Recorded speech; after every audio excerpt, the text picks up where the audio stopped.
The first time my neighbor Karen called animal control on my house, she claimed my orange tabby cat looked emotionally aggressive. I honestly thought the officer standing at my front door was joking. But things got a lot more serious 6 months later, when the same woman stood frozen in the middle of the street staring directly into the eyes of a rescued bobcat, calmly sitting beside me on my front porch. And somehow, the bobcat ended up being the reason the entire neighborhood finally turned against her. My name is Mason Reed, and I've always loved animals, especially cats. I grew up helping my grandfather rescue abandoned strays around rural Texas, and honestly, I trusted animals more than most people. By the time I moved into my suburban HOA neighborhood, I owned 3 indoor cats named Jasper, Luna, and Tank. They were calm, friendly, and honestly spent most of their lives sleeping near windows or demanding snacks. Everybody in the neighborhood loved them except one person, my neighbor, Valerie Mitchell, or as everyone secretly called her, Karen. Now, Valerie acted like cats personally offended her existence. She complained constantly about fur allergies even when the cats stayed inside my home. She accused them of stalking birds through windows. One time, she actually claimed Jasper looked at her in a threatening way while sitting on my porch. Again, this was an orange tabby cat weighing maybe 11 pounds, but Valerie treated him like a jungle predator. At first, I ignored her, because honestly, difficult neighbors exist everywhere, but then she started calling the HOA repeatedly. I received complaints about litter odor despite keeping everything indoors. Then noise complaints, because Tank occasionally meowed near open windows. Eventually, Valerie pushed for stricter pet rules during HOA meetings, arguing cats lowered neighborhood cleanliness standards. Most residents thought she sounded ridiculous. Several people openly defended me because they knew my pets were harmless. Still, Valerie never stopped. Before this story gets completely insane, make sure to like and subscribe to Karen Stories Daily, because what started with harmless house cats eventually ended with police officers, reporters, and one very confused HOA president standing face to face with a legal rescue, Bobcat. Now, here is something important. I volunteer occasionally with a licensed exotic animal rescue facility outside town. Mostly, I help transport supplies, clean habitats, and assist with fundraising events.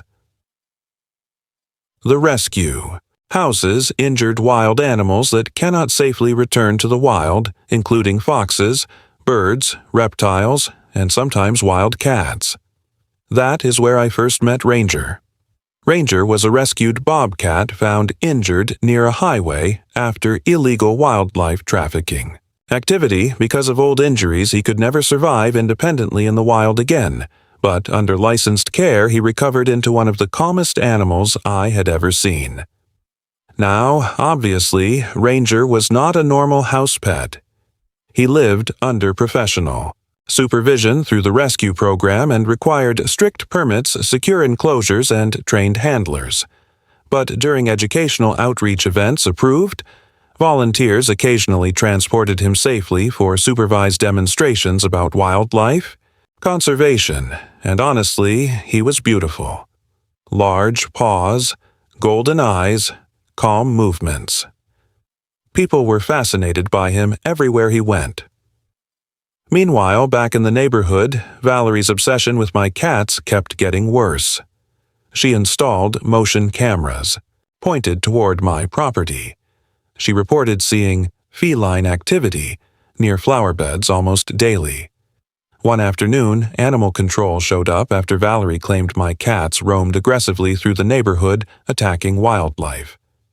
The officer walked inside, checked everything, and actually laughed after seeing all 3 cats asleep on a couch. At that point, even local authorities clearly understood Valerie had become obsessed. Then came the HOA pet policy meeting.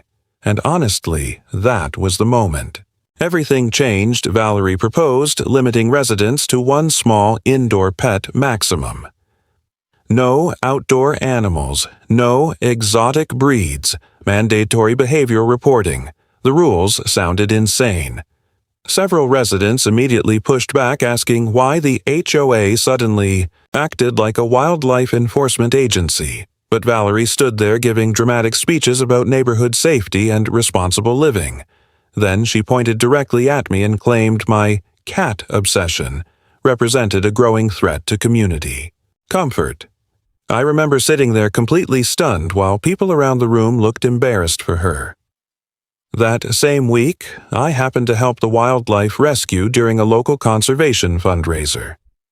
The organizers needed a safe, private property location for a small educational filming session involving Ranger because heavy rain damaged the original venue. Now, legally, everything was fully approved, permits existed, handlers remained present. Safety barriers were installed. Nothing dangerous happened. Technically, my property qualified perfectly for temporary educational hosting, so naturally, I agreed. Honestly, I did not even think about Valerie at first until the morning. Ranger arrived, the rescue vehicle pulled into my driveway while several handlers carefully unloaded portable fencing and educational materials. Ranger stepped calmly into the secured outdoor enclosure near my side yard, looking absolutely majestic in the morning sunlight. Within minutes, neighbors started gathering outside, watching. In complete amazement, kids thought he looked incredible. Adults asked questions about wildlife conservation and rescue programs. The atmosphere honestly felt positive and educational.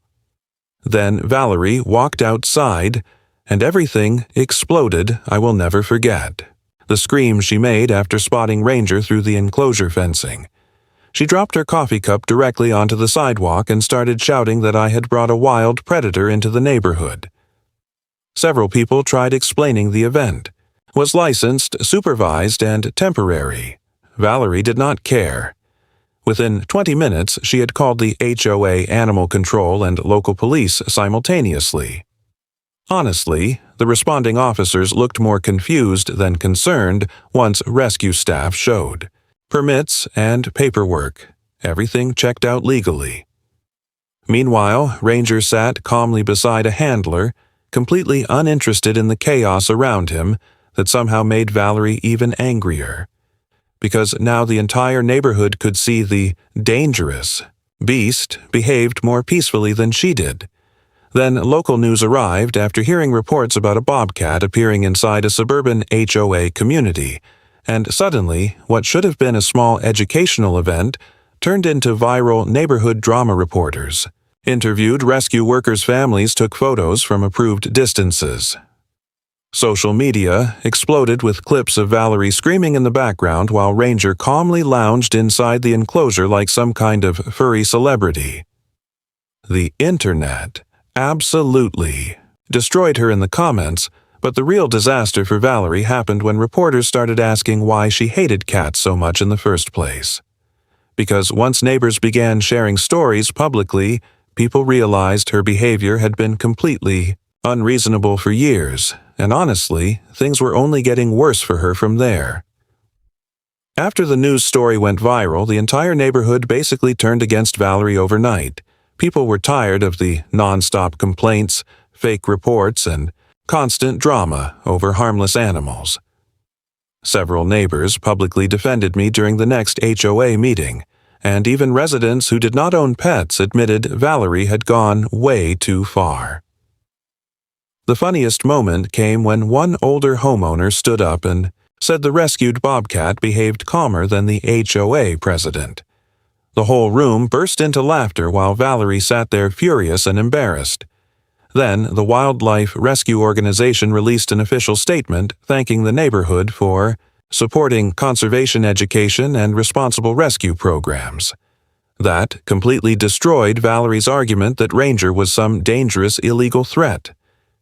Soon families actually started donating to the rescue after seeing the story. Online kids drew pictures of Ranger. Local businesses invited the rescue team to community events. And somehow, the bobcat Valerie tried using to scare everyone became the most loved animal in town. A month later, Valerie resigned from the HOA board after losing support from almost every resident. As for my cats, they kept doing exactly what they always did, sleeping near windows, eating snacks, and completely ignoring the chaos they accidentally helped create. And honestly, every once in a while, I still help. At wildlife events with Ranger, who remains one of the calmest animals I have ever met. Funny enough, the same neighborhood that once panicked over house cats now hosts annual wildlife education days for local families. If you enjoyed this story from Karen Stories Daily, make sure to like, subscribe, comment, and share this video and tell me honestly, would your neighbor survive one day living beside a rescued bobcat?